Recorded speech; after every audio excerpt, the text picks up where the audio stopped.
சதகத்துல் ஃபித்ர் சம்பந்தமாக 5 கேள்விகள், அதனுடைய பதில்கள் இன்ஷா அல்லாஹ். முதலாவது கேள்வி, யார் மீது இந்த சதகத்துல் ஃபித்ர் கடமை? இரண்டாவது, எவ்வளவு தர வேண்டும்? மூன்றாவது, யார் யார் தர வேண்டும்? நான்காவது, எப்போது தர வேண்டும்?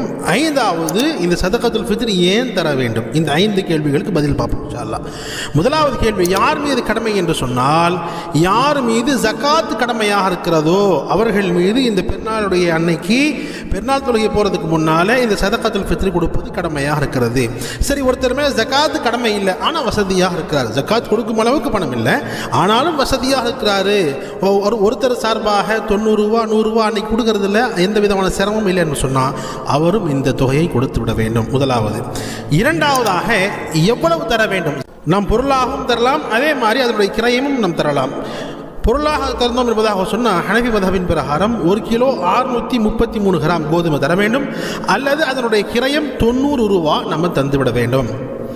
மூன்றாவது கேள்வி, யார் யார் தர வேண்டும்? வீட்டில் இருக்கக்கூடிய கணவன், மனைவி, பிள்ளைகள் எல்லார் சார்பாக தர வேண்டும்.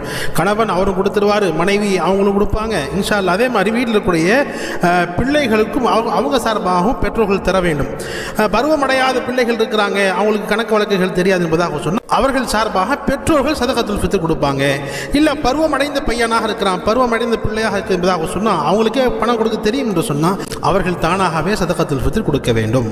ஆக மொத்தத்தில் வீட்டில் எல்லாமே தரணும் இன்ஷா அல்லாஹ். இன்னொரு விஷயத்தை நம்ம கவனிக்கணும், நம்ம ஏழையாக இருந்தால் கொடுக்க வேண்டிய அவசியம் இல்லை, சதகத்துல் ஃபித்ர் நம்ம வாங்கி கொள்ளலாம்.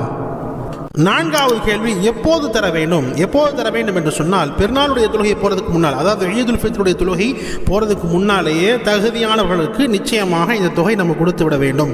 தொழுகை முடிச்சுட்டு தரக்கூடாது, தொழுகை போகிறதுக்கு முன்னாலேயே முடிஞ்சளவு கொடுத்துடலாம். இப்போ ரமதானுடைய நடுவிலேயே நம்ம கொடுக்கணும் அப்படின்னு சொன்னால் தாராளமாக அப்பயே நம்ம கொடுத்து விடலாம், எந்த விதமான சந்தேகம் இல்லை.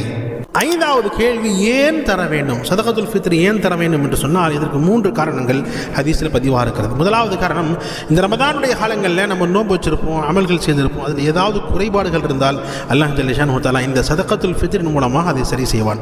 இரண்டாவது காரணம், அல்லாஹ் இந்த ரமதானில் நமக்கு அமல் செய்யக்கூடிய பாக்கியம் கொடுத்தானே, நோன்பு வைக்கக்கூடிய பாக்கியம் கொடுத்தானே, அதற்காக வேண்டி அல்லாஹ்வை நன்றி செலுத்தும் வகையில் இந்த தொகையை நாம் தர வேண்டும்.